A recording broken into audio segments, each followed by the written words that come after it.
آنکھ ہو، کان ہو، ناک ہو، ہر چیز، لیکن بینائی بہت اہم ہوتی ہے. تو آپ نے جو فالو کیا ہے تو کیا اندازہ لگایا اس کو اتنا کیوں کمپلیکیٹڈ اور بنا دیا گیا؟ اگر خان صاحب یہ کہہ رہے تھے، اور آپ کو بھی علم ہے کہ شوکت خانم کے دو بڑے سینئر ڈاکٹر ہیں، ڈاکٹر سلطان اور ڈاکٹر عاصم، وہ کسی طرح جاتے دیکھ لیتے.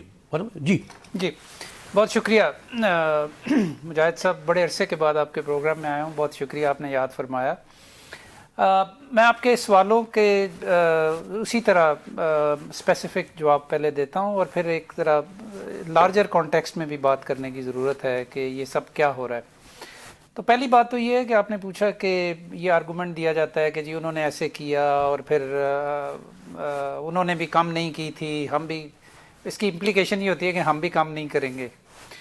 عرض یہ ہے کہ میں اس وقت عوام پاکستان کے قومی ترجمان کے طور پہ یہاں پہ بیٹھا ہوں، اور یہ پارٹی کے ہیڈ ہیں شاہد حقان عباسی صاحب اور مفتاح اسماعیل صاحب، اور یہ دونوں لوگ پچھلے رجیم میں ان کو بھی جیل میں ڈالا گیا تھا، اور بالکل کوئی سر پیر نہیں تھا ان کیسز کا، لیکن ان کو ڈالا اس لیے گیا. اور میں آج صبح مجھے کسی نے کلپ بھیجی خان صاحب کی کہ جس میں وہ یہ کہہ رہے ہیں کہ میں نے ان کو اس لیے ڈالا کہ انہوں نے اپنی تقریر میں کہا تھا کہ ہمیں بھی جیل میں ڈال دیں تو میں نے ڈال دیا تھا ان کو. مطلب لیکن اس کی آپ امپلیکیشن سمجھتے ہیں، کئی مہینوں تک آئسولیشن میں بھی رہے، سختیاں جھیلیں، سب کچھ.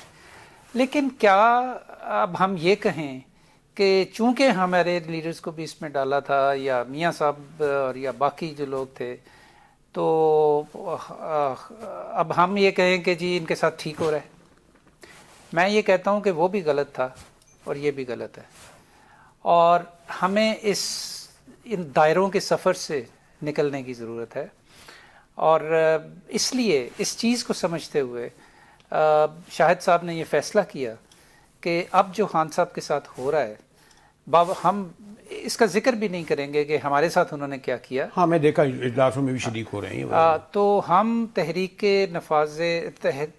تحفظ آئین پاکستان کے اس دھرنے کا حصہ ہیں. یہ ہمارا پارٹی کا فیصلہ ہے، اور اس کی وجہ یہ ہے کہ ہم یہ چاہتے ہیں کہ یہ سلسلہ بند ہو اور تھوڑی سی کوئی بیٹر سینس پریویل کرے پاکستان کی سیاست میں، اور تھوڑی سی رواداری آئے. لیکن ابھی جو آپ بتا رہے تھے کہ کچھ بہتری پیدا ہوئی ہے، ڈاکٹرز گئے ہیں، بورڈ بنا ہے، انہوں نے دیکھا ہے، وغیرہ وغیرہ. اگر یہ دھرنا نہ ہوتا اور یہ پریشر بلڈ نہ کیا جاتا تو یہ کیا اس طرح ہو جانا تھا؟ یہ اپنے تئیں ہو جانا تھا؟ کبھی بھی نہیں ہونا تھا.